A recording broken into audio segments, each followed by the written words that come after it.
Buenas tardes. Hoy vamos a tener una sesión más del programa Colecciones que Inspiran, que ya lleva prácticamente 8 años funcionando en la biblioteca, y es un espacio para que ustedes conozcan tanto nuestras colecciones como los trabajos que se inspiran en estas colecciones especiales, en particular de la Sala de Libros Raros y Manuscritos, pero también algunas ubicadas en la Sala de Hemeroteca, en la Sala de Audiovisuales y en general pues en otras áreas de la Biblioteca Luis Ángel Arango y de la red de bibliotecas que tiene el Banco de la República alrededor del país. Hoy vamos a hablar de la colección documental de Tomás Cipriano de Mosquera. Bueno, antes de proseguir, es bueno aclarar también que estas colecciones especiales pues no solo son manuscritos, también se encuentran colecciones de libros, colecciones de mapas, colecciones de música, partituras, prensa, fotografía y pues imágenes, de las cuales pues seguiremos hablando. De hecho, pues el 10 de octubre tendremos una sesión de una tertulia de memoria visual en conmemoración a los 480 años de Bogotá, que están invitados a las 3 de la tarde. Entonces, bueno, ahora sí continúo. La colección documental de Tomás Cipriano de Mosquera en la BLA pues está conformada principalmente por los archivos familiar contable, pero también por otros documentos que incluye pues mapas, y hoy tenemos como invitado al profesor Carlos Camacho Arango. El profesor Carlos Camacho es historiador de la Universidad Nacional de Colombia, sede de Medellín, y doctor en Historia de la Universidad París I, Panteón Sorbonne. Actualmente se desempeña como docente investigador de la Universidad Externado Colombia y es autor del libro El conflicto de Leticia, 1932-1933, y los ejércitos del Perú y Colombia, que fue publicado en 2016. El profesor Carlos Camacho pues es un gran investigador de nuestros fondos y por eso pues lo invitamos, y él pues les contará sus aventuras con estos fondos de Tomás Cipriano de Mosquera.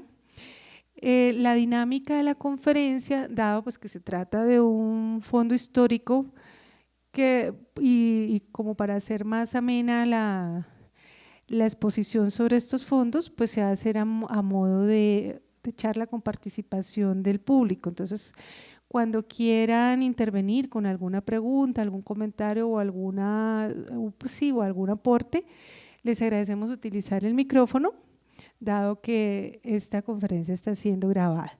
Entonces los dejo con el profesor Camacho y muchas gracias pues por acompañarnos. Igualmente muchas gracias al profesor Carlos Camacho por haber aceptado esta invitación.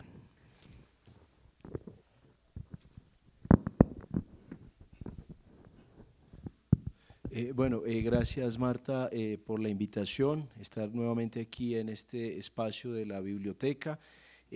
Como ustedes vieron, yo investigaba otros temas bastante alejados de Mosquera y del siglo XIX. Entonces yo creo que la primera pregunta por responder es ¿por qué estoy yo hoy acá hablando de Mosquera y específicamente de los fondos de Mosquera que conserva la biblioteca?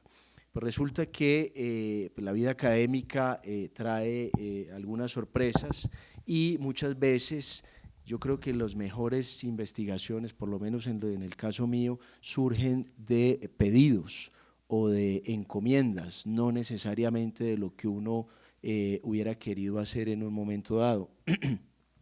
En el grupo de investigación en el que yo me encuentro, estamos terminando ya un proyecto que surgió hace unos 2 años más o menos, de la coyuntura en que estábamos y de la que no hemos salido, de proceso de paz y firma de acuerdos y desmovilización y todo esto. Se nos ocurrió que sería buena idea hacer una investigación sobre la paz en Colombia, pero en el siglo XIX. Yo nunca había investigado sobre el XIX, me pareció que era una buena oportunidad para entrar en ese siglo, para conocerlo, porque pues claramente es fundamental en el desarrollo republicano pues no únicamente de Colombia, pero específicamente de Colombia, para lo que aquí nos interesa.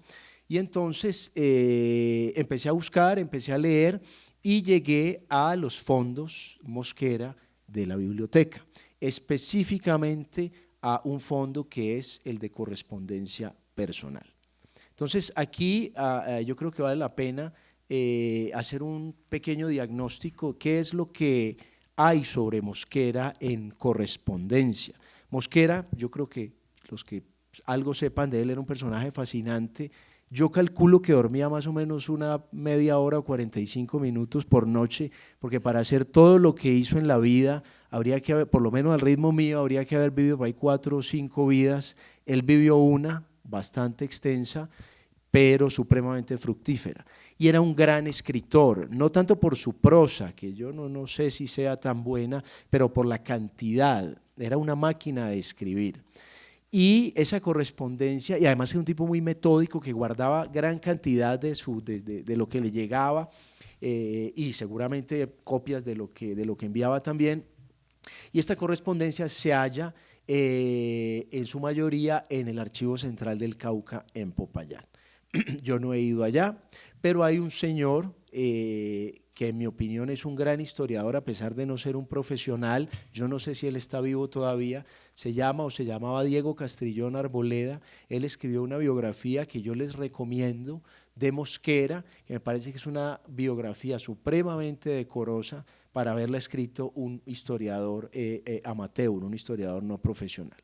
Entonces tenemos ese fondo en Popayán, que explotó más o menos bien Castrillón Arboleda, pero digamos que ese fondo es una beta sobre todo, por lo que uno puede ver en el libro, porque les repito, yo no estaba en Popayán, es una beta sobre todo política, político-militar, y contrasta con lo que encontramos aquí en la biblioteca. En la biblioteca tenemos 2 fondos de correspondencia, yo si no me equivoco creo que son 2, el 1, la correspondencia personal, el 2, la correspondencia de negocios.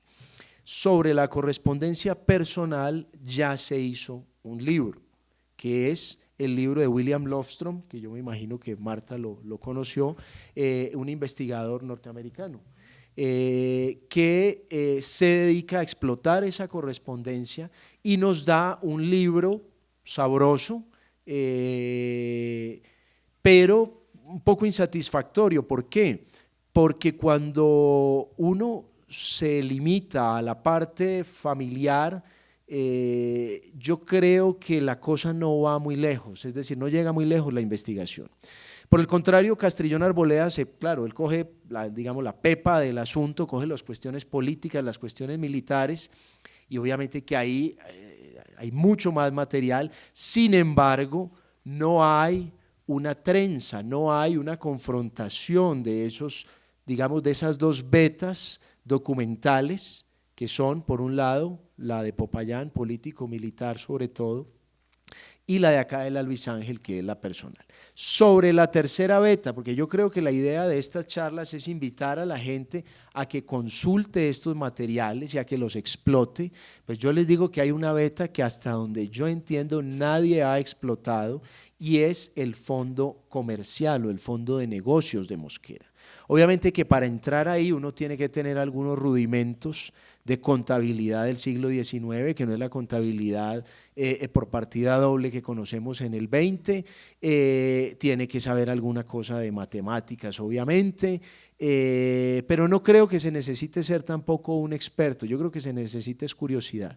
Entonces, habiendo hecho este diagnóstico de estos 3 filones documentales, 2 explotados, 1 sin explotar, les hago la propuesta de la charla, que es muy sencilla, es tratar de trenzar por primera vez y de una manera preliminar, obviamente, estos 3 filones. Es decir, llevar, esto es como un arriero o como un pastor que tiene que llevar unos animales, y la idea es que no se le vaya quedando ninguno.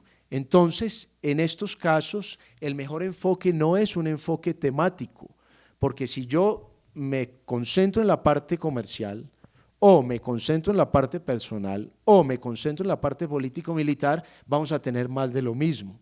Si por el contrario yo intento ir llevando estos tres animales, estas tres mulas o estos tres corderos, lo que sea, más o menos al mismo tiempo, yo creo que ese avance al unísono nos va a permitir ver cosas que no se han visto todavía. Eso es lo que yo creo, y sobre eso monté yo la conferencia. ¿En qué época me voy a concentrar? Me voy a concentrar en los años que van de 1855 a 1859 específicamente. ¿Por qué? Primero, razón práctica, porque en el proyecto del que les hablé ahora de las paces de Colombia en el siglo XIX, a mí me correspondió esa época. Hay un periodo de paz, hay muchos periodos de paz, de hecho, en el siglo XIX, en contra de lo que se ha dicho de que este país siempre ha vivido en guerra permanente. Uno de ellos va del 54, diciembre del 54, hasta enero, febrero del 60.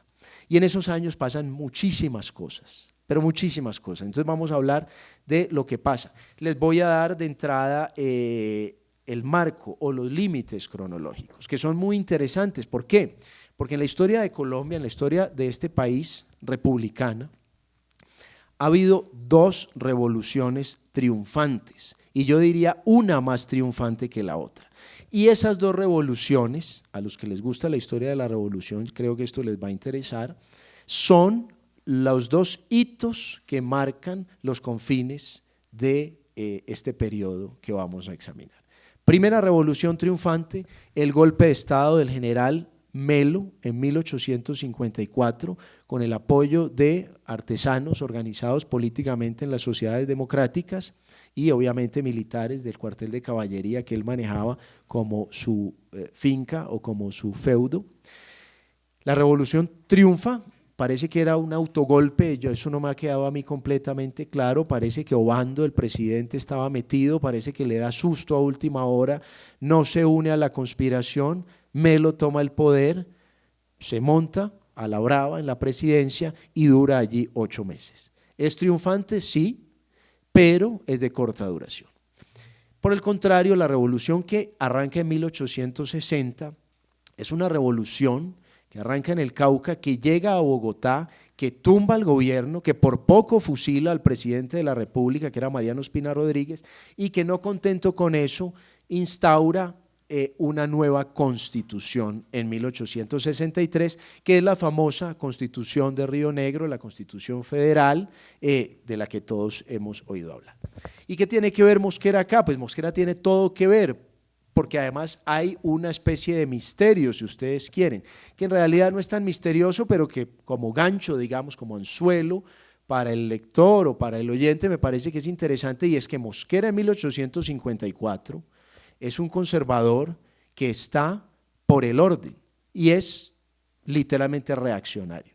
Es el hombre que viene de Estados Unidos con armas, que llega a Cartagena y que hace una campaña militar que termina acabando con la dictadura de Melo.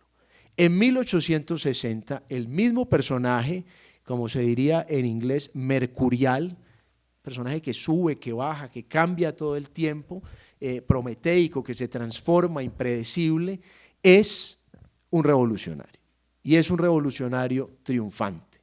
Y si vamos a comparar las dos revoluciones, la segunda revolución, la de Mosquera en 1860, que digamos triunfa ya en 1861, es, en mi opinión, por ejemplo, el profesor Francisco Gutiérrez Sanín diría que la verdadera revolución triunfante es la de Melo. Yo diría, es muy respetable obviamente, pero yo diría que no que una sea triunfante y la otra no, yo diría que es más triunfante la de Mosquera, en la medida en que él se toma el poder, él se queda ahí y cambia las reglas de juego, cosa que no puede hacer Melo. Entonces tenemos una especie de misterio con Mosquera. ¿Por qué Mosquera pasa de ser un reaccionario conservador a venirse con una cantidad de negros caucanos hasta Bogotá a acabar con el régimen establecido? Básicamente esa es la pregunta que vamos a tratar de responder. En el nivel nacional, El tiempo pasa mucho más rápido de lo que uno se imagina. Aquí estoy mirando el reloj, ya llevamos 15 minutos. Entonces hay muchísimas cosas para decir. Lo que yo les propongo es arrancar como con un contexto muy rápidamente. ¿Qué pasa en la política nacional entre el 54 y el 60? De manera que tengamos una base firme sobre la cual montar la charla, y luego sí pasamos en una segunda y última parte a la cuestión específica de Mosquera. Yo soy un historiador más político, digamos, no ignoro que aquí hay causas económicas y vamos a ver algunas, pero no me parece que la economía, por lo menos la grande, la macroeconomía, sirva para entender esa mutación de Mosquera del 54 al 60 o del 55 al 59. ¿Qué es lo que pasa en esos años? Y miren, y les repito, si alguien tiene una pregunta, es decir, si algo no queda claro en un momento dado, yo les pido el favor de que levanten la mano y no esperar hasta el final, sino que vamos conversando y vamos aclarando las dudas, porque pues muchas veces uno asume que la gente sabe cosas que de pronto no tiene por qué saber, pero les pido el favor de que sean preguntas muy concisas, porque si cada uno coge el micrófono y empieza a hablar, pues nos quedamos aquí toda la tarde y no avanzamos. Esa es la propuesta. ¿Qué pasa entonces en esos 5 años? En el nivel nacional vamos a tener primero un posconflicto, si ustedes quieren. La palabra es completamente anacrónica, pero pues la podemos utilizar acá. Tenemos un conflicto que es una guerra civil que se desata por el golpe de Melo. Como les dije, Melo es un militar de carrera, no es un militar aristocrático, es un mestizo. Está unido con gente del pueblo, con artesanos, con militares, artesanos armados que hacían parte de las guardias nacionales, que eran una especie de milicia de la época. Pero en ese bando no vamos a tener personajes, digamos, como de abolengo, personajes así muy aristocráticos. El fenómeno interesante de Melo, del golpe de Melo, es que los partidos que ya existen y que tienen facciones se van a unir todos. Es decir, Melo va a servir para reunir a estos partidos que obviamente sus prohombres son todos señores muy barbados, muy blancos, muy aristocráticos, bueno, unos más que otros, pero digamos que el promedio es alto en ese sentido, y ellos se van a unir en contra de Melo. ¿Qué es lo que nos dice la historiografía disponible sobre ese posconflicto? Lo que nos dice la historiografía es que hubo mucha represión. Y a mí me parecía que era una pregunta muy interesante de responder en estos momentos. ¿Qué hacer cuando uno termina un conflicto? ¿Qué hacemos con el enemigo? Obviamente, primera pregunta que hay que responder, ¿cómo terminó el conflicto? Una cosa es un conflicto como la guerra del 54, donde el bando, digamos, legitimista, constitucionalista, aplasta a los rebeldes y los apabulla aquí en Bogotá y los somete completamente y los pone a su merced. Y otra cosa, porque no podemos ser anacrónicos, es un conflicto como el del gobierno con las FARC, que termina en tablas. A pesar de que haya habido unos triunfos claros militares de parte del gobierno, es abusivo decir que las FARC fueron derrotadas militarmente. Entonces son dos escenarios diferentes que yo creo que hay que tener en cuenta para no ser anacrónicos y al mismo tiempo para esclarecer o para mirar de otra manera lo que ha pasado últimamente. ¿Qué se imagina uno que pasa cuando un bando aplasta al otro? Pues que hace lo que le da la gana con ellos. Y eso es básicamente lo que nos dice la historiografía. Los artesanos fueron deportados a los 8 o 15 días de que cayó Bogotá nuevamente en poder de los legitimistas, de los constitucionalistas, fueron deportados a Panamá, a Chagres, al río Chagres, a trabajos forzados, y muchos de ellos nunca regresaron. Eso es cierto hasta el punto de que ellos fueron deportados a Chagres, pero yo me puse a investigar y me di cuenta que a medida que pasaba el tiempo, esa intransigencia del gobierno empieza a convertirse en clemencia y tiene un nombre propio. Un personaje que a mí me parece fascinante, que ha sido relativamente poco estudiado, que se llamaba Manuel María Mayarino. Manuel María Mayarino es elegido como cabeza del Ejecutivo, no presidente porque él era vicepresidente, pero como Obando deja un hueco, Obando arranca en el 53 y debe ir hasta el 57, lo tumban después de un año de gobierno, Melo está a menos de un año, quedan todavía más o menos 2 años y ese hueco lo llena Mayarino. Mayarino es un personaje muy interesante en la medida en que es un conservador, un tipo aristocrático, pero al mismo tiempo es un hombre clemente. Y es un hombre que en su gobierno va a dar muestras concretas de esta clemencia y va a empezar a aflojar esa cuerda con la que se estaba apretando a los derrotados. Hasta tal punto que pasado más o menos un año de la caída de la dictadura, básicamente al único que castigaron fuerte fue a Melo, que es deportado, que es desterrado a Centroamérica. Él se presta como mercenario en varios ejércitos centroamericanos y termina muriendo en México, creo que en el año de 1860. Primer punto, que no puedo desarrollar aquí por cuestiones de tiempo, esa idea que nos han metido de que esto fue una venganza inmisericordia, yo creo que hay que empezar a reevaluarla. Yo creo que hubo mucha más clemencia de la que nos han mostrado. Segundo punto, hay un verdadero periodo de paz. En el siglo XIX hay 3 momentos que son considerados proverbiales, digamos, como periodos pacíficos. El primer gobierno de Tomás Cipriano de Mosquera, que va del 45 al 49, la presidencia, o digamos la vicepresidencia, funciones de cabeza del Ejecutivo de Mayarino, que va del 55 al 57, y créanlo o no, el segundo gobierno de Rafael Núñez, antes de la guerra del 85. Entonces son 3 momentos verdaderamente pacíficos, porque cuando yo hablo de paz no estoy hablando de una paz ideal, de una paz de ángeles, no, yo estoy hablando de momentos menos convulsionados que las guerras civiles, porque el punto de comparación obligatorio en el 19 es la guerra civil, y en eso creo que estamos de acuerdo. En lo de la paz, bueno, espero que nos pongamos de acuerdo. Entonces básicamente vamos a tener una paz verdaderamente pacífica, verdaderamente excepcional entre los años 55 y 57 durante el gobierno de Mayarino, y luego vamos a tener una paz que se empieza a deshilachar con el gobierno de Mariano Ospina Rodríguez y que termina básicamente casi que con el fusilamiento de Mariano cuando lo agarran volándose para Medellín. Algunos seguidores de Mosquera. ¿Qué pasa en esos años? En esos años pasan muchas cosas, pero vamos a retener las más importantes.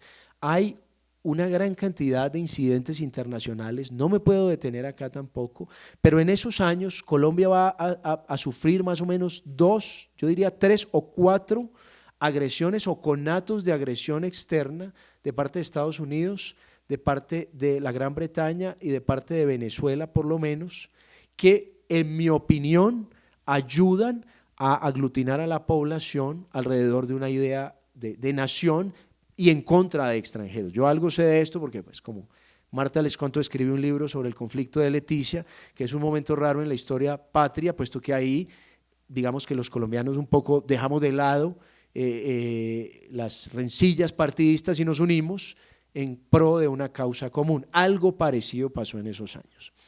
Otro punto interesante, tal vez el más interesante, es el paso gradual, ojo, gradual y no por razones bélicas, de un sistema centralista a un sistema federalista. Cuando uno le dice federación en Colombia, piensa en Río Negro 1863, pero cuando uno mira con lupa este periodo del que les estoy hablando, ahí es donde se juega la cosa.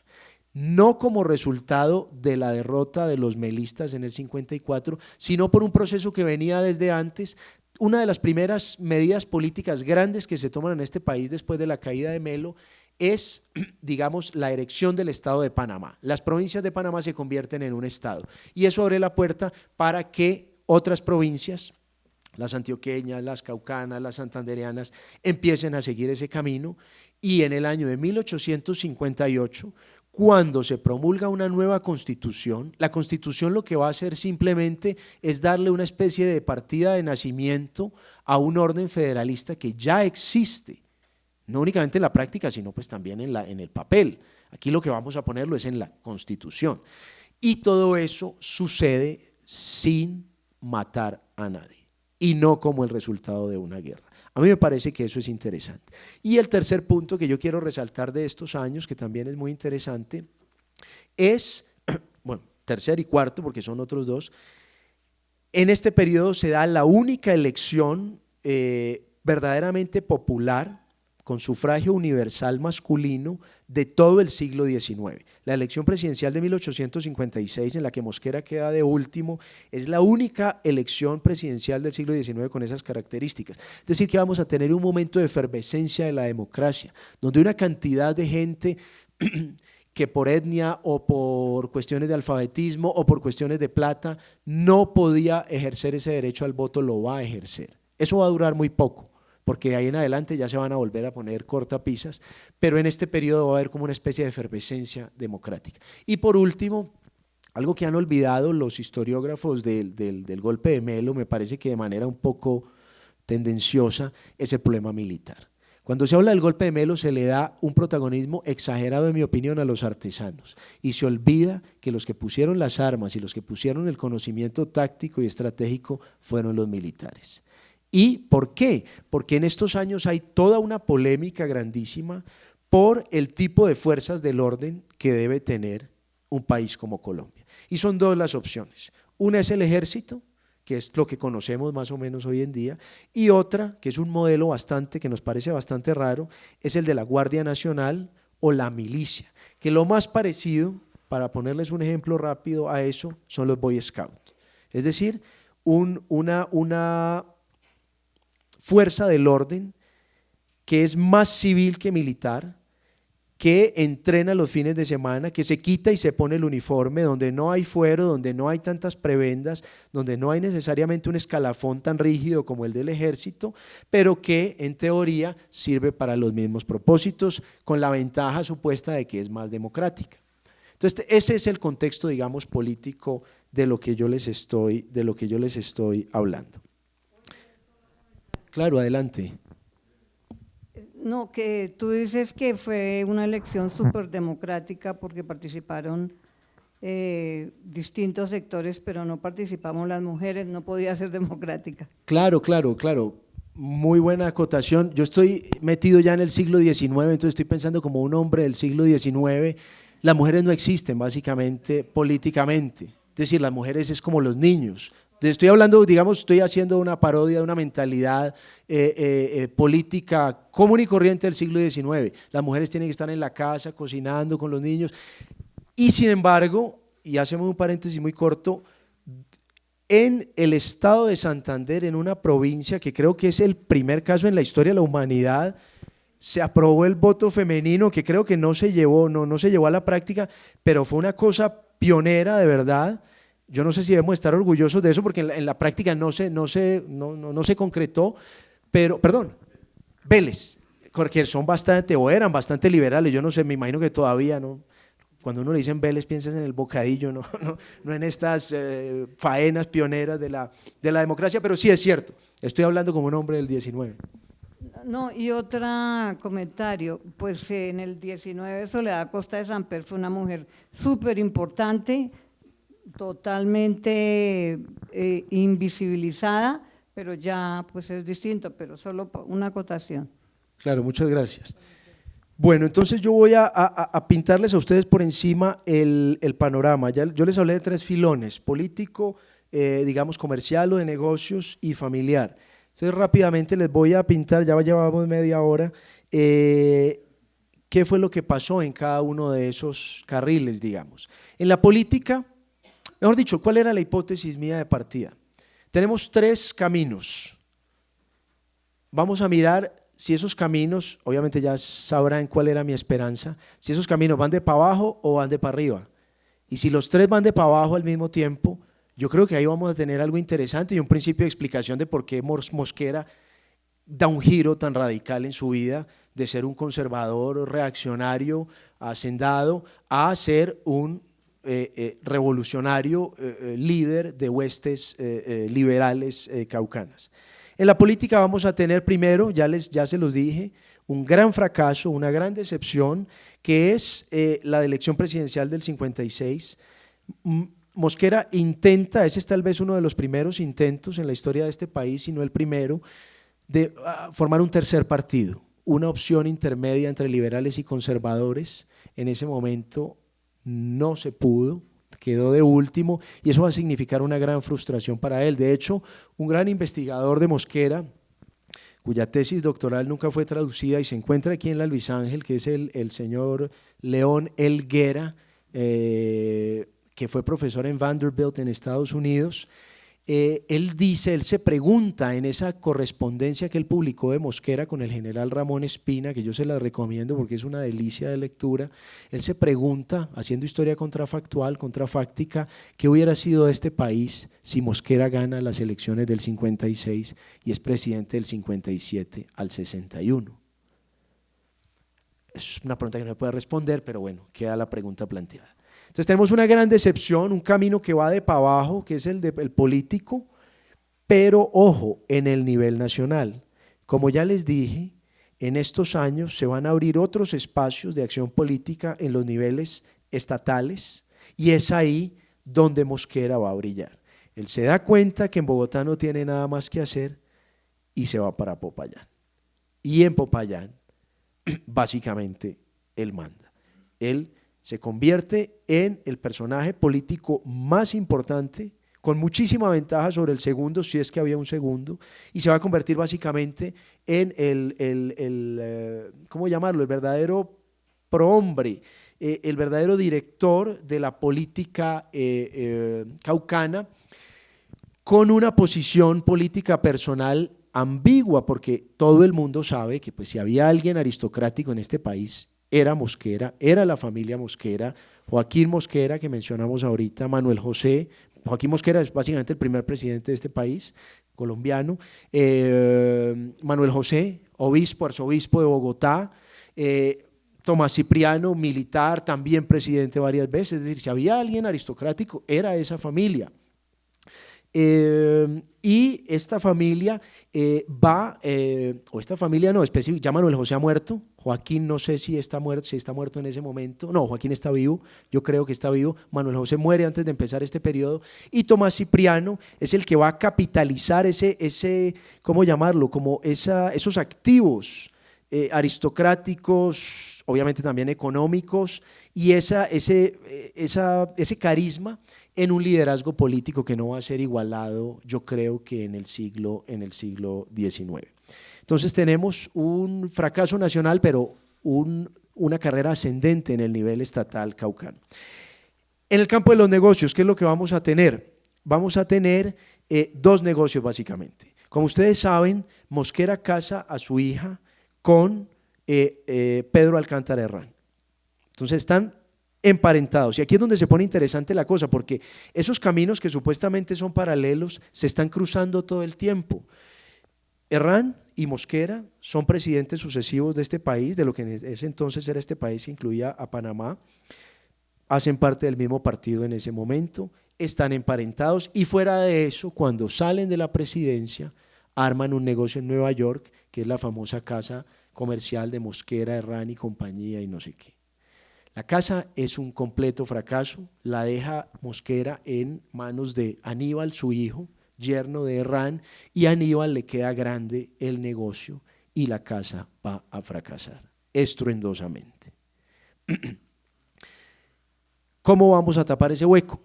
Con un proyecto que viene desde antes del fracaso de la casa Mosquera y Herrán, pero que sale a flote, me da a mí la impresión, justamente por este fracaso del negocio comercial de Nueva York, y es el famoso Camino de Buenaventura.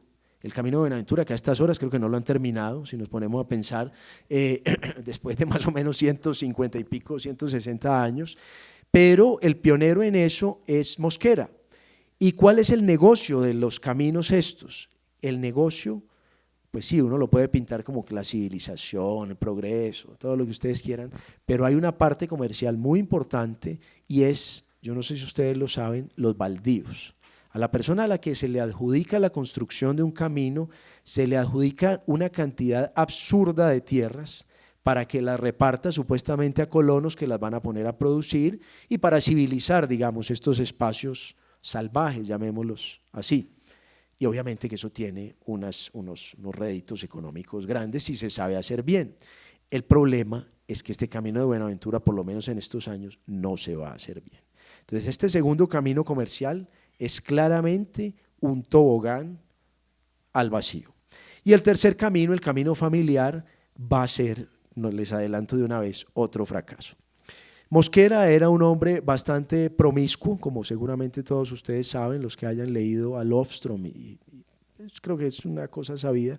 Él tuvo varias amantes, ya en este momento ha desaparecido su amante más famosa, que se llamaba Susana Llamas, y aparece otra que se llama, o se hacía llamar, ¿cuál era el nombre? A ver, que se me perdió. ¿Cuál, perdón?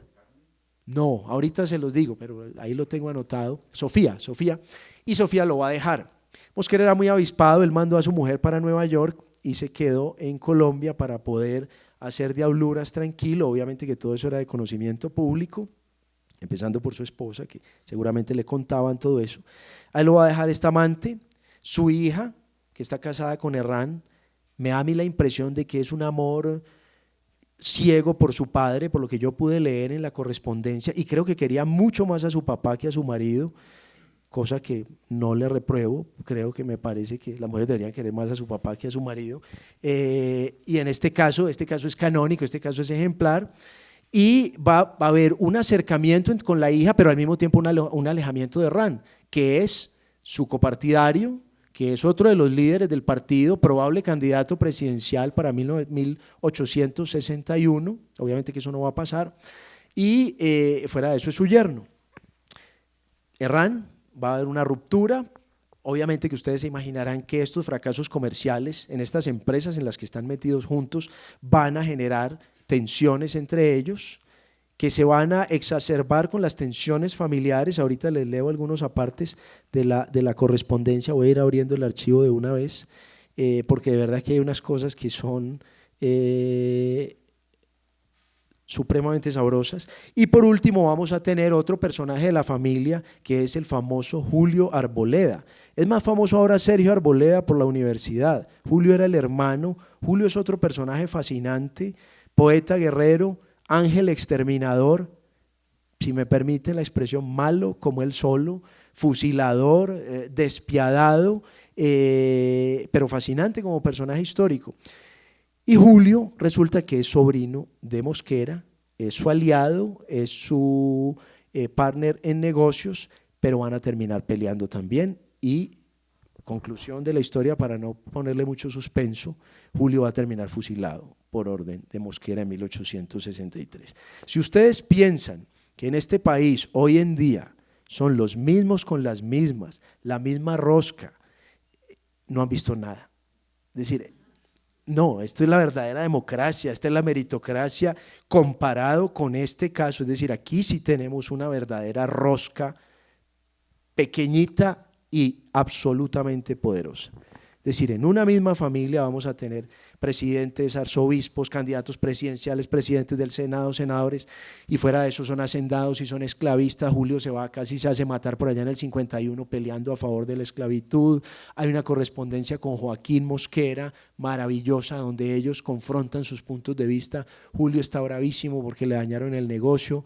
Mosquera, por el contrario, se presenta al menos en esa correspondencia como un tipo magnánimo, un tipo que acepta el cambio y que trata a sus esclavos como ciudadanos y como hombres libres. Es una cosa muy linda que está en el capítulo de Margarita Garrido, que fue directora de aquí del Alvis Ángel y que hace parte del proyecto de investigación. De una vez le hago propaganda porque pues también se trata de eso. El libro se va a llamar Paz en la República, Colombia siglo XIX, y debe salir a final de este año en la editorial del Externado, a más tardar a principios del año entrante, para que lo compren y lo regalen. Si sale en diciembre, para que lo regalen en diciembre porque está muy bueno.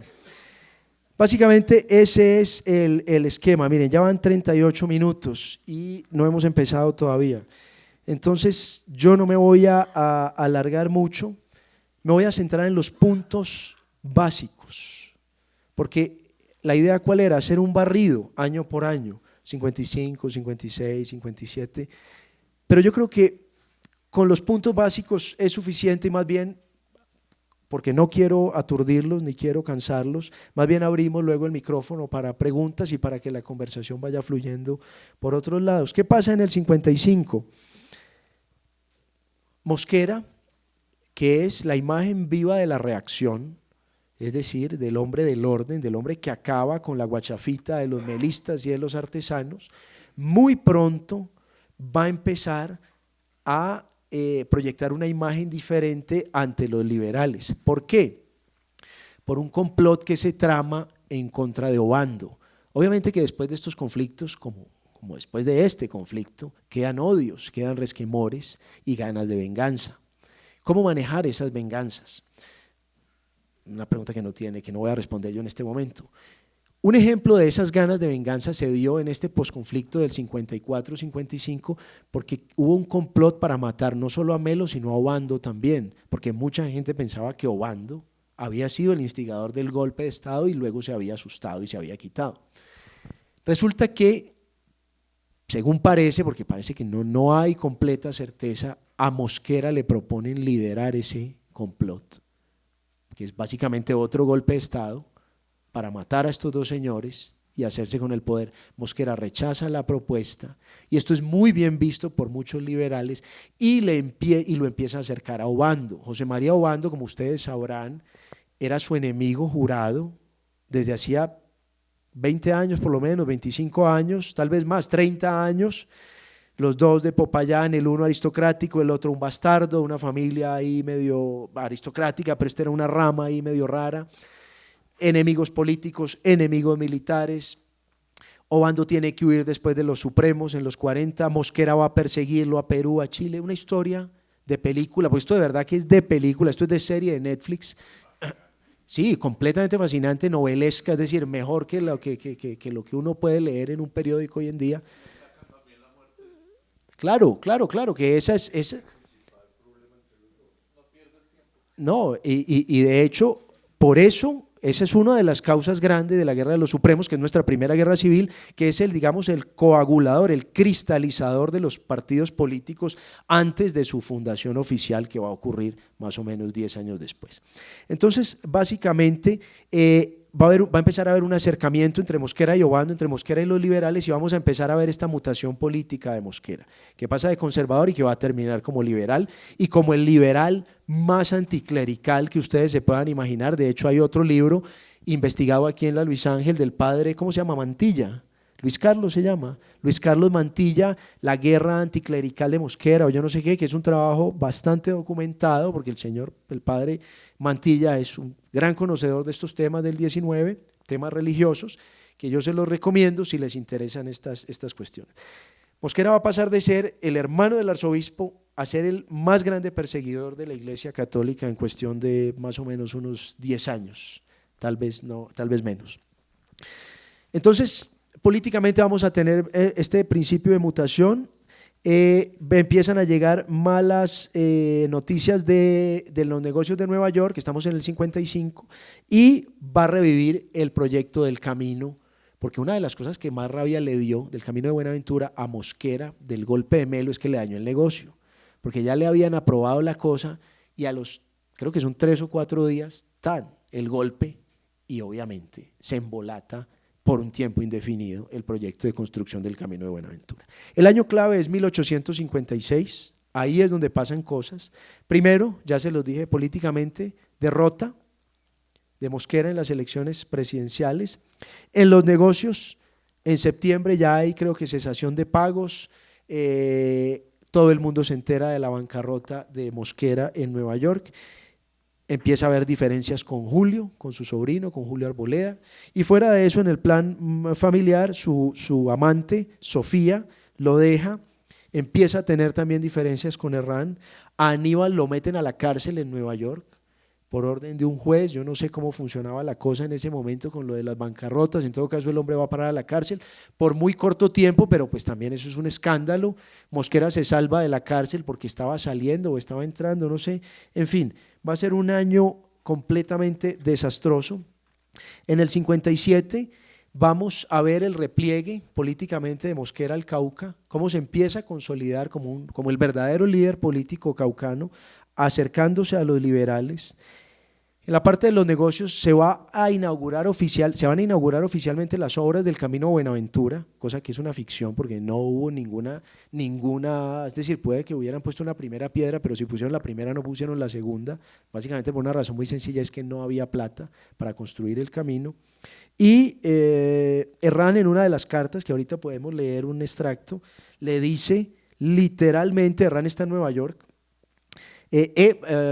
Mosquera va a viajar a Nueva York y a Washington a tratar de resolver el problema con Estados Unidos. Yo les dije que hubo unas agresiones, la más famosa de ellas fue el famoso conflicto de la sandía en Panamá, que no se los voy a relatar porque es muy largo, pero generó unas tensiones grandísimas entre Colombia, que en ese momento se llamaba Nueva Granada, y Estados Unidos, y Mosquera va con Herrán a tratar de resolver ese problema.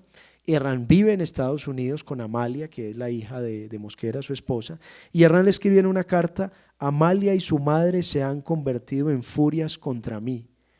Y en las cartas que siguen llega un punto en el que Herrán le dice básicamente: deje de darle instrucciones a este par de señoras que me van a enloquecer, porque usted me la está poniendo en contra, yo sé eso, porque además ahí también se ve en la correspondencia que Herrán le abría las cartas a Amalia, y por allá le dice a Amalia: ponga otro a firmar la carta, ponga otro a escribir en el sobre, porque Herrán le conoce a usted la caligrafía, entonces cuando sabe que es suya, me la abre y se entera de todo lo que usted me está diciendo. Entonces cuando Herrán le dice: deje de echármelas encima, él sabe de qué está hablando, con documentos, para que no piensen que las chuzadas y las interceptaciones son cosa de Guatibonza y del siglo XXI, no.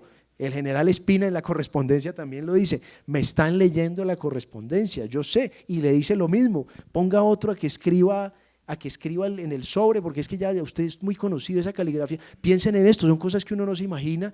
En el 19 a uno lo reconocían por la caligrafía. Hoy, ¿a quién reconoce uno por la caligrafía? A nadie. Todo el mundo está ahí enloquecido con esos teléfonos, escribiendo. Estamos en otro mundo completamente diferente. 1858 lo excluyen del escalafón militar, está de gobernador del Cauca,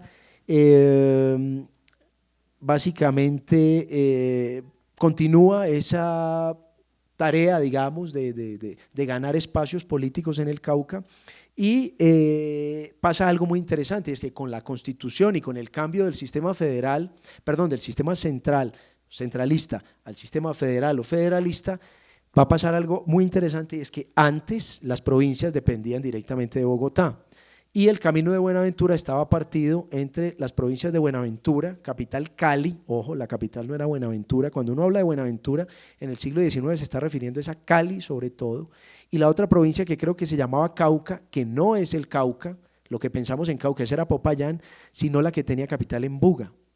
Esas eran las ciudades importantes en ese momento, y resulta que con el cambio a un sistema federal, pues todo el poder va a quedar en Popayán, o la mayor parte del poder. Entonces, le va a quedar mucho más fácil a Mosquera manejar este negocio, que es en el que él está poniendo todas sus esperanzas. Obviamente que esta gente tenía varios frentes de negocios. Mosquera, como ustedes se imaginarán, era minero, Mosquera era hacendado, Mosquera era negociante, se le daña el negocio, es político y obviamente va a poner a funcionar esa política a favor de sus bolsillos, pero hasta 1858 eso no está funcionando. Y terminamos, porque ya llevamos 50 minutos, en el año de 1859. En el año de 1859 van a pasar muchas cosas, y aquí va a estar la explicación canónica del inicio de la Guerra Civil de 1860, y es que en Bogotá el gobierno de Ospina va a dictar unas leyes. Ya estamos en un orden federal, pero a Ospina no le gusta mucho ese orden federal, y él va a dictar unas leyes que van a atentar contra la autonomía, no soberanía, porque no son estados soberanos todavía, eso va a pasar es después, contra la autonomía de los estados. Y eso es lo que se ha presentado hasta el momento como el detonante mayor de la guerra civil, y hasta cierto punto es cierto. Estas leyes van a crear unas tensiones muy grandes, sobre todo con el Cauca, donde está Mosquera, que además tiene una enemistad personal muy fuerte contra Mariano Ospina Rodríguez. De hecho, él lo quiere fusilar al final no. en medio de la guerra del 60 al 63, pero lo convencen de que eso no es buena idea y los Ospina los manda para la cárcel en Cartagena, se vuelan en una goleta o en un barco inglés, terminan en Centroamérica y el resto de la historia ya la conocemos, Pedronel, Mariano Ospina Pérez y compañía, que de hecho la gente piensa que son antioqueños y no, son de Huasca, mucho más cerquita. Aquí después de La Calera, entiendo que es un pueblo que queda por acá. Ahí en la 72 hay buses que dicen Huasca.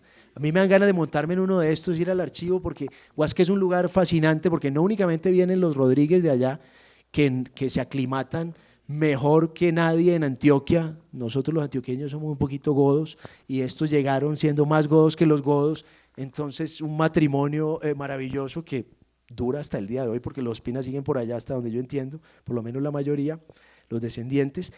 Y estos Ospina de los que estoy hablando se van para Centroamérica, ven cómo es el negocio del café y regresan. Eran el siglo XIX comparado con el XX, aunque lo que yo he trabajado del XX, sobre todo la primera mitad, y todavía se ven esos personajes polifacéticos, fascinantes, grandes lectores, grandes escritores, negociantes, personas que se mueven en muchos campos con mucha solvencia, cosa que ya no ocurre, no es sino mirar el Congreso y los noticieros y los políticos hablando por radio, pero el 19 de verdad que tenemos unas personalidades completamente arrolladoras y fascinantes en todo el espectro político, desde la extrema izquierda, aunque eso no se llamaba así en esa época, hasta la extrema derecha.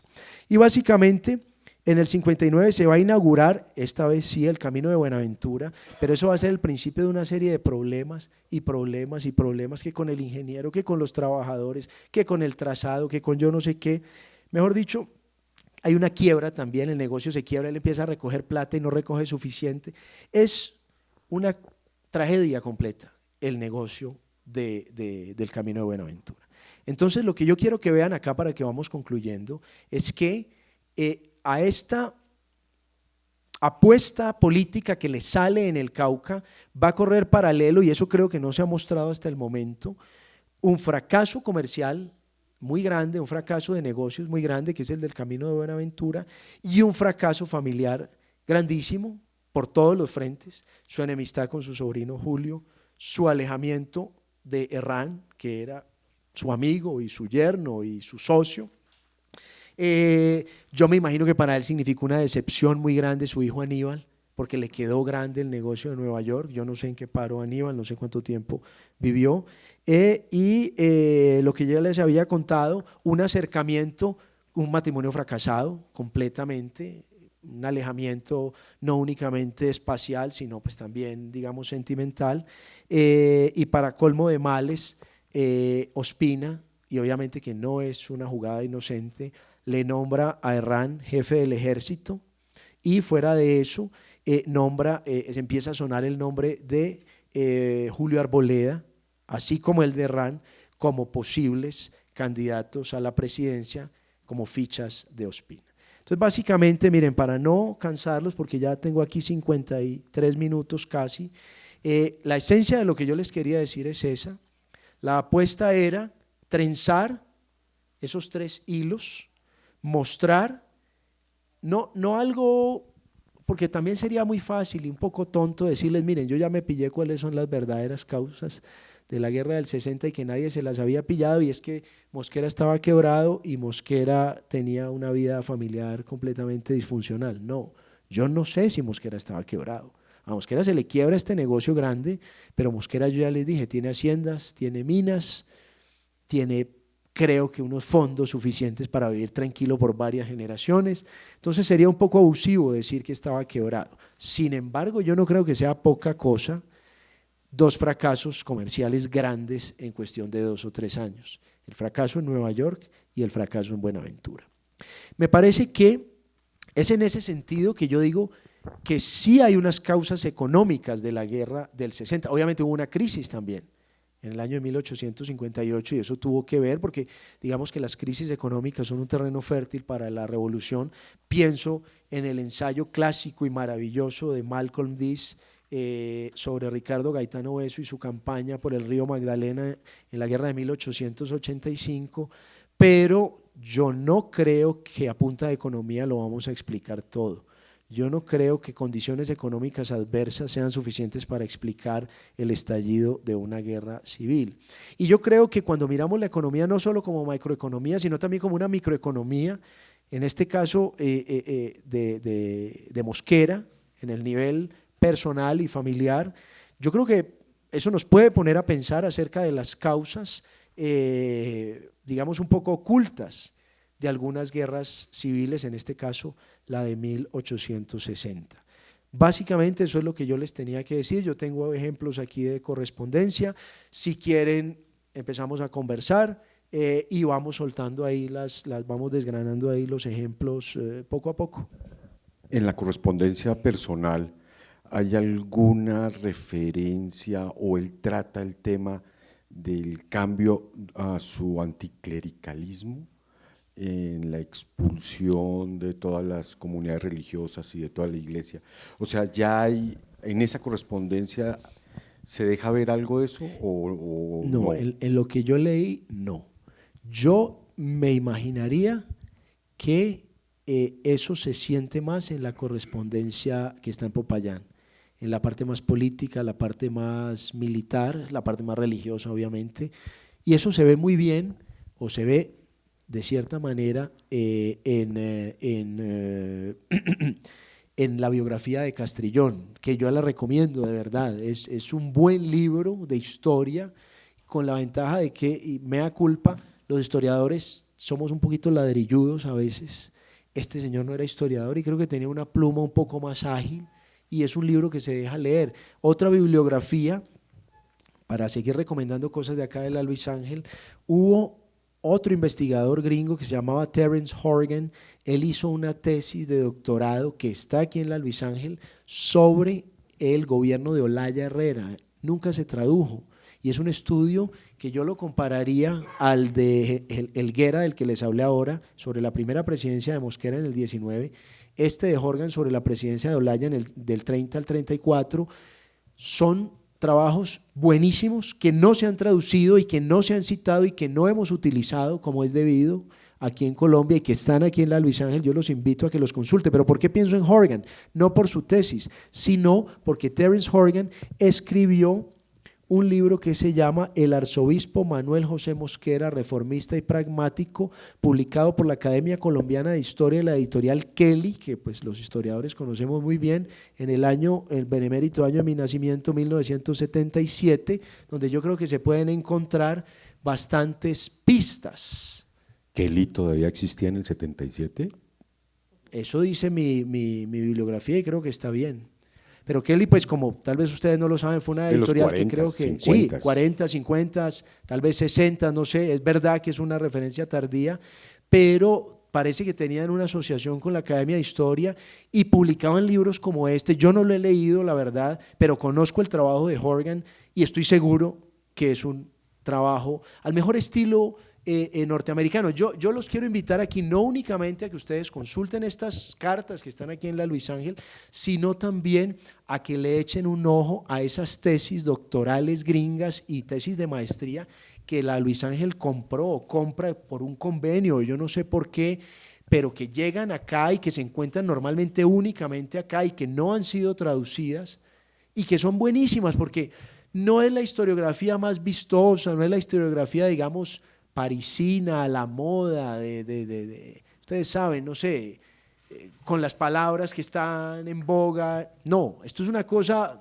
más positivista, más, digamos, de trabajo, de picar piedra, de pasar años en archivos, chupando polvo, pero que da unos trabajos supremamente sólidos. Son trabajos que en apariencia no son muy llamativos, pero que son verdaderos, son ladrillos en el mejor sentido de la palabra, en el sentido de que son bases firmes sobre las que usted puede montar su investigación, porque es que hay muchas otras investigaciones que uno lee el título y uno dice, uy, qué berraquera, buenísimo, me lo va a leer, me lo va a comprar, y uno empieza a leer eso y uno no sabe qué hacer con el libro. Es decir, son libros de historia que en realidad no son utilizables, son más pirotécnicos que otra cosa. Estos gringos, me parece a mí, por lo menos los de esa época, los que vinieron a hacer tesis doctorales aquí en los 60, en los 70, en los 50, empezando por Bushnell, que ustedes saben que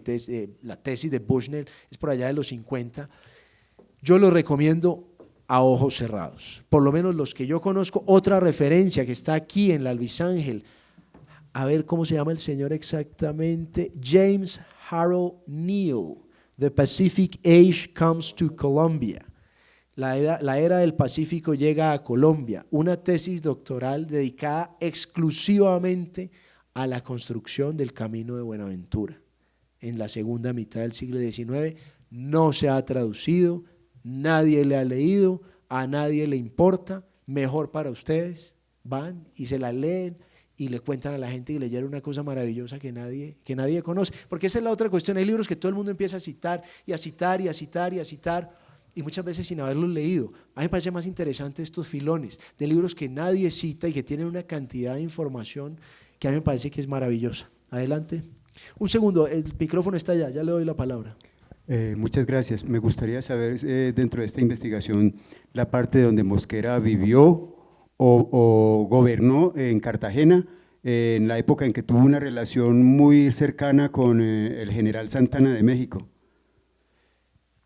Sinceramente, con toda honestidad, no le puedo responder esa pregunta. Como le digo, yo soy advenedizo en el siglo XIX, esta es mi primera investigación, como les dije, muy acotada en el tiempo, no encontré referencia, sé que Santana estuvo en Cartagena, yo pensaría que eso ocurrió, no, sinceramente no me atrevería, porque buenamente no soy la persona para responder la pregunta. Perdón, aquí adelante, que el señor había levantado la mano antes.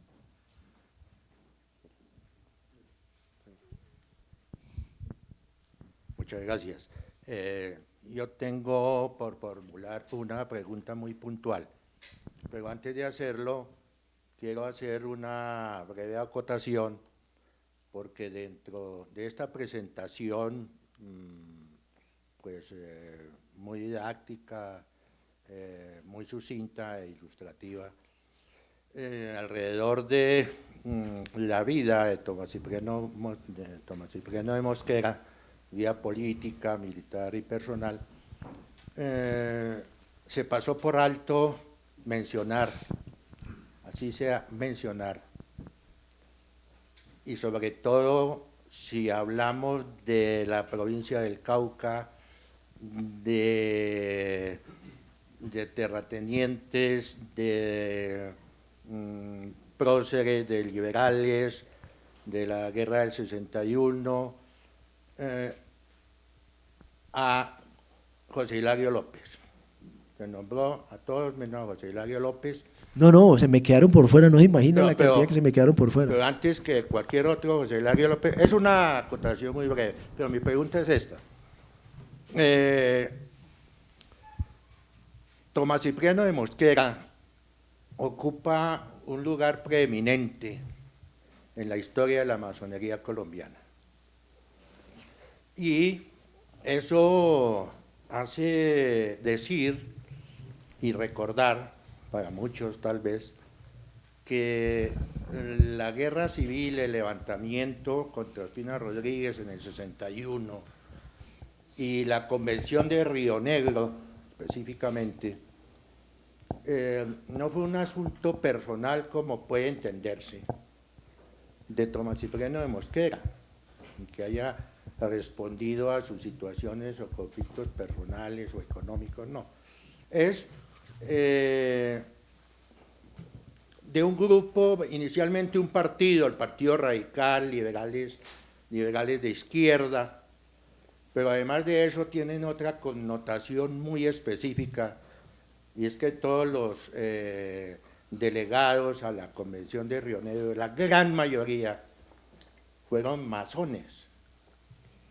Nombro: Tomás Cipriano de Mosquera, José Hilario López, José María Rojas Garrido, Manuel Murillo Toro, Salvador Camacho Roldán, y se me pasan creo que unos 2 o 3 más. Entonces, debido a esta circunstancia, la injerencia que tuvo la masonería en este movimiento, en esta revolución, para llamarla así, la masonería jugó un papel fundamental y protagónico. Entonces, lo mismo, sea de paso, porque usted lo citó, en el 85, el famoso Gaetano Beso también fue un connotado francmasón. Entonces, mi pregunta es, dada esa premisa, si dentro de los archivos conocidos, bien de la Biblioteca Luis Ángel Arango, en su correspondencia, o en Popayán, hay alguna correspondencia en donde Tomás Cipriano de Mosquera haga alusión, comentario, porque eso fue muy polémica, su actitud como francmasón. Si hay algunos documentos sobre el particular en esos archivos. Mire, yo le agradezco mucho la pregunta, le voy a responder esta pregunta puntual. Los hay, desde luego, yo no los he consultado, pero yo le voy a recomendar un libro, si a usted le interesa ese tema, hay un libro que usted se tiene que leer, editado por nosotros en el externado, premio de la Fundación Alejandro Ángel Escobar, que es el premio de investigación más prestigioso que hay en este país. Se llama, específicamente no recuerdo el título, pero su autor es Gilberto Loaiza. Es un libro sobre la sociabilidad, bueno, no tengo internet, en Colombia en el siglo XIX. ¿Qué entiende él por sociabilidad? Estos fenómenos de asociación política que surgen en el XIX, llámese sociedades democráticas, llámese sociedades populares, llámese francmasonería, y hay un capítulo relativamente extenso en el libro dedicado a los masones. Entonces yo creo que ese sería un muy buen punto de partida, y voy más lejos antes de darle la palabra a alguien que creo que alzó la mano atrás allá. Yo estoy de acuerdo con usted en la medida en que este aspecto francmasón no es desdeñable para nada, es muy importante, pero como historiador yo no soy muy amigo de las explicaciones unicausales. Entonces cambiar una explicación, digamos, economicista por una donde el factor preponderante sea esta sociabilidad masona, yo no creo que sea una buena opción. Lo que yo pienso que habría que hacer es volver más rico todavía, más gruesa la trenza, y mezclar también esta otra beta de la masonería para una investigación. Yo lo que les estoy proponiendo aquí básicamente es un camino para transitar, y esa sería una bastante interesante. Gracias, Marta. Se llama Sociabilidad, Religión y Política en la definición de la nación, Colombia 1820-1886. Lo consiguen aquí en Siglo del Hombre a una cuadra, lo consiguen en la librería del externado con descuento como del 20 o 25%. Yo lo recomiendo. ¿Aquí lo venden también? Ay, está claro, desde luego, está acá. Sino que si van todos a sacarlo ya, entonces pues no, compren, ¿no? Y cómprenlo, porque es que también nosotros que hacemos libros pues también los tenemos que vender. Y yo creo que no nos debe dar pena vender los libros. Tal vez ustedes supieron que hicimos un festival de libros en Lerner y lo vamos a repetir, donde estamos es justamente promocionando lo que se está haciendo en Historia de Colombia últimamente. El festival se llama Nuevas Historias de Colombia. Búsquenlo en la página de Facebook de Lerner. Todas las ponencias fueron grabadas, están disponibles, y fue de verdad tal vez la experiencia más bonita que yo he tenido como historiador, vender libros, aunque obviamente pues que vender libros no es como vender celulares, y menos aquí en este país pues donde la gente lee tan poco. Pero yo creo que sí, yo creo que hay que crear como ese hábito en la gente, porque la gente le dice, no, yo publiqué un libro, ay, mándame el PDF, pero por Dios, me siento no sé cuánto tiempo a hacerlo, a editarlo, y querés que te lo regale así, sí, no, hay que poner también de su parte. A mí es decir, la plata que yo voy a ganar por mi libro, o cualquier autor en historia por el libro que hace, es ínfima. No se trata de hacerse rico, se trata es de que las editoriales vean que tiene un mínimo de sentido comercial publicar todavía libros en papel en este país. Entonces básicamente hago esa cuña y les recuerdo cómo era sociabilidad, religión y política en la definición de la nación, Colombia 1820-1886 de Gilberto Loaiza Cano, y una anotación antes de darle la palabra a la otra persona, es que en ese libro se ve bien que los masones no eran únicamente liberales, en Cartagena los masones eran conservadores y los constituyentes de Río Negro en el 63 podían ser masones todos, pero unos estaban con Mosquera, 23, y otros 23 estaban contra Mosquera. Eso sí lo tengo muy claro por la investigación que estamos haciendo. Con José Hilario López, que también era francmasón, inclusive hay un incidente bochornoso, que fue un duelo entre ellos dos, se retaron a duelo, entonces allá los hermanos, bueno, lo disuadieron. No, pero perdón, señor, pero le pido el favor de que el... Sí, muchas gracias. Entonces lo que yo perseguía era una información, a ver, que cualquier posición o parecer que tengamos, sí, podemos tener un sustento, un respaldo en documentos escritos y todo. En cuanto a historiografía, pues hay mucho sobre esto en la historia de la masonería colombiana, de Américo Carnicelli, publicado en 2 volúmenes. Muchas gracias, profesor. No, gracias a usted.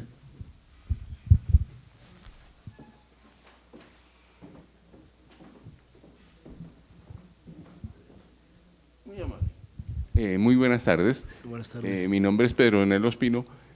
Simplemente es diríamos, un clip cuando la programadora de Eduardo Lemaitre pasó la vida de Simón Bolívar, de Santander, y pasó la vida de Mosquera y Obando. Mosquera interpretada por Fabio Camero y Obando interpretado por Julio del Mar en 1982-83.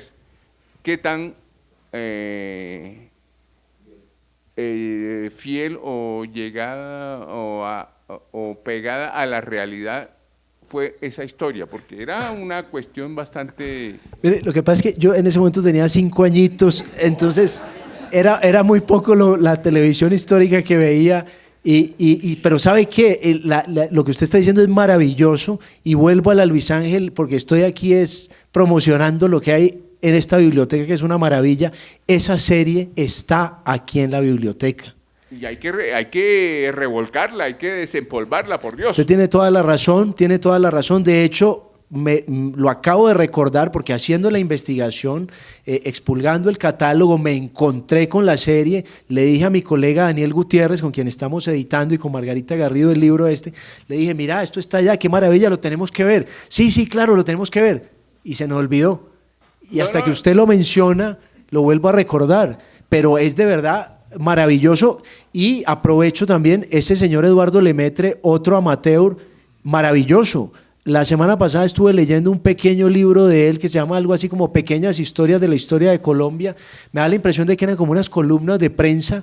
Qué cosa tan buena de leer, qué cosa tan sabrosa. Mi nombre es Leonardo Agudelo, también soy egresado de la Nacional de Medellín, de Historia. Sí, y un poco también en defensa, pues, como de los historiadores, pues, o de la profesión de historia, que todos acabamos metidos en clases en universidades.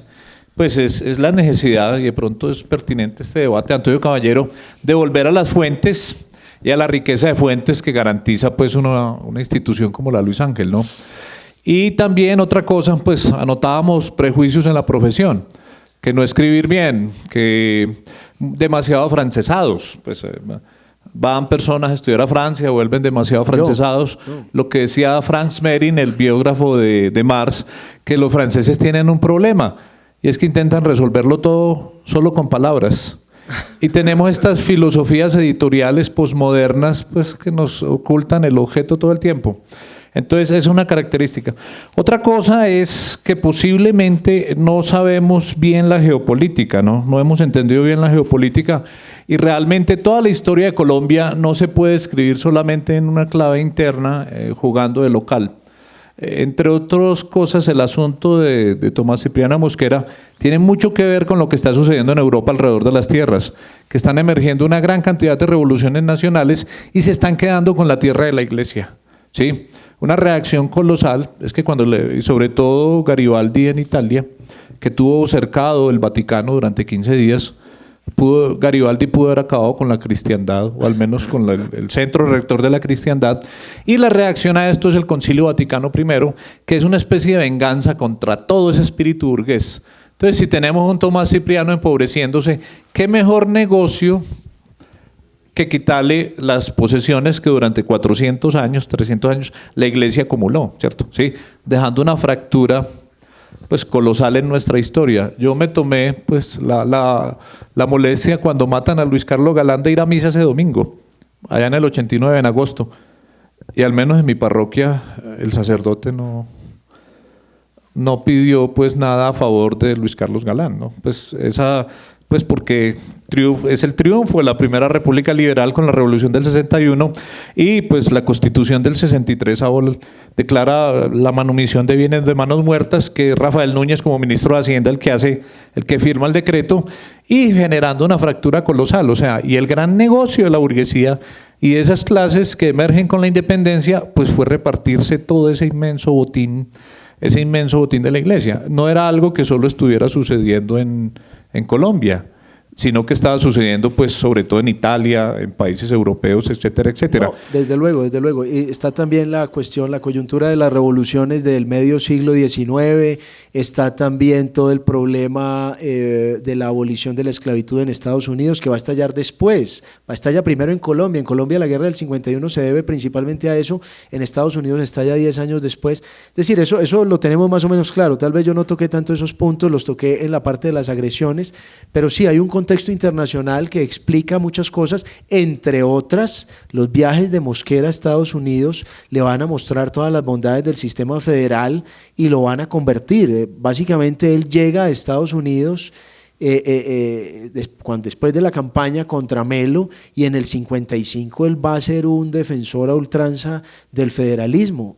¿Por qué? Por haber salido y por haber comparado y haber visto cómo funcionaba ese modelo. Sobre lo de la desamortización de bienes de manos muertas, yo recomiendo un artículo que yo creo que debe estar en internet de nuestro profesor Roberto Luis Jaramillo de Medellín, y otro miembro de esta casa, Adolfo Meisel, que ahorita creo que se fue para Barranquilla,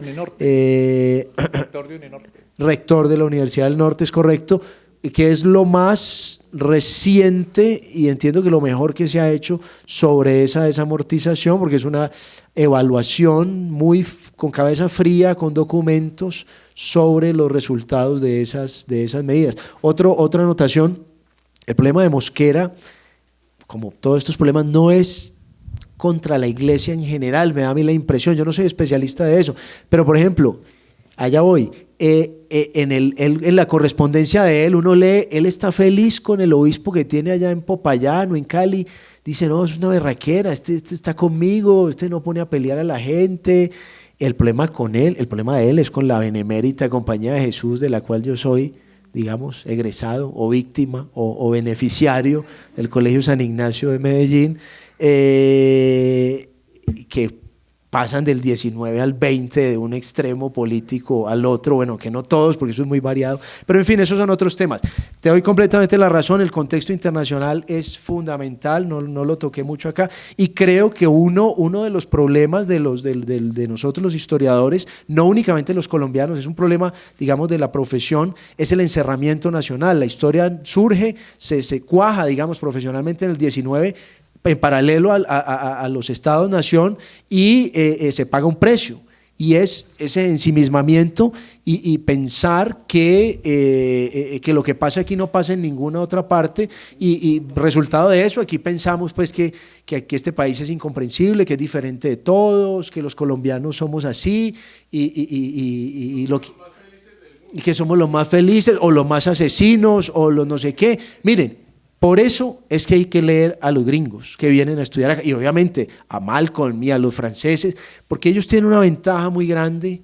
No es que sean más inteligentes, a veces sí, a veces no, sino que no son de acá, y eso les da una frescura en la mirada que muchas veces uno no tiene. Y el libro de Bushnell, Colombia, una nación a pesar de sí misma, constantemente está haciendo alusiones a otros países de América Latina, como las hace Malcolm en todos sus ensayos, a lo que pasaba en Europa, a lo que pasaba en Estados Unidos, y eso lo saca uno de ese ensimismamiento del cual yo acepto que somos culpables los historiadores. Yo no sé si tenemos de pronto una última pregunta. ¿Perdón?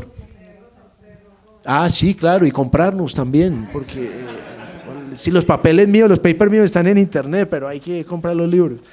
Ya le llevan el micrófono. ¿Y con esto terminamos? ¿O hay tiempo todavía? Profesor, algo muy puntual, ¿nos puede recomendar algún libro o estudio sobre Joaquín Mosquera? Y otra pregunta, si no me recuerdo. No, Joaquín. Eran 3 hermanos. Sí, Joaquín, algo, que fue el primer presidente, ya lo mencioné, que era el mayor. El arzobispo. Y el arzobispo Manuel José. Ya recomendé un libro sobre Manuel José, recomendé el de Tomás Cipriano, que es la biografía de Castrillón. De Joaquín Mosquera yo no conozco ninguno.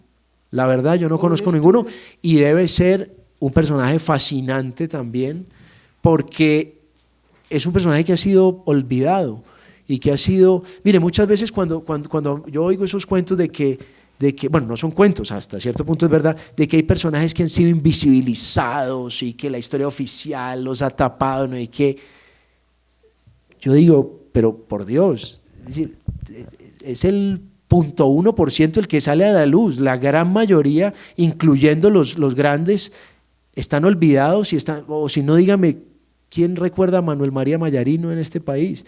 Y era un aristócrata, y era un tipo blanco y barbado, y es decir, todo lo que no está bien políticamente ahora, igual está olvidado. Es decir, no porque fuera negro, o porque fuera indígena, o porque fuera gay, o no. Es porque básicamente tenemos un problema gigantesco, y es que aquí nosotros no nos importa la historia. En ese sentido, yo no sé qué tan diferentes seamos de otros países, pero a mí sí me parece que, y lo he dicho últimamente cada vez que he podido, una tragedia nacional paralela al conflicto, lo que llamamos el conflicto armado, porque tienen más o menos la misma edad, es que en esos mismos años se eliminó la historia de los colegios, y a mí me parece que se pagó un precio muy alto. ¿Por qué? Porque miren, la memoria colectiva funciona más o menos igual a la memoria individual, en el sentido en que los recuerdos más próximos ocupan un espacio más grande. Y si ustedes se ponen a pensar, la mayor parte de los colombianos hemos nacido en los últimos más o menos 40 años, es decir, que solo hemos visto conflicto y guerra y violencias. Si a eso se suma un desconocimiento profundísimo, olímpico, de nuestra historia, ¿cuál es el resultado? Que Enrique Serrano, William Ospina, Antonio Caballero, y me estoy haciendo enemigos acá, no me importa, venden muchísimos más libros que nosotros, son mejores escritores que yo, por lo menos. Yo no voy a hablar por el gremio, sí, los 3, cualquiera de los 3 mucho mejor prosista que yo, no tengo ningún problema en aceptarlo. Son artistas, porque esos son 3 artistas. Yo no soy un artista, yo soy un artesano, pero como historiadores, a mí me parece que es una tragedia que eso sea lo que esté leyendo la gente en este país para entender la historia de Colombia. Y había otra pregunta, qué pena que me extendí. ¿Cuál es el nombre del libro de William Lofstrom? Del libro de William Lofstrom se llama, si mal no estoy, La vida íntima de Mosquera, de Tomás Cipriano de Mosquera. Ese lo editó el banco, yo creo. Eso se consigue en las bibliotecas públicas, está aquí en la Virgilio lo he visto, aquí en la Luis Ángel lo he visto. ¿Cómo es el apellido del? Lofstrom, Lofstrom, es un apellido escandinavo yo creo, pero él es gringo. William Lofstrom, prólogo de Malcolm Dees.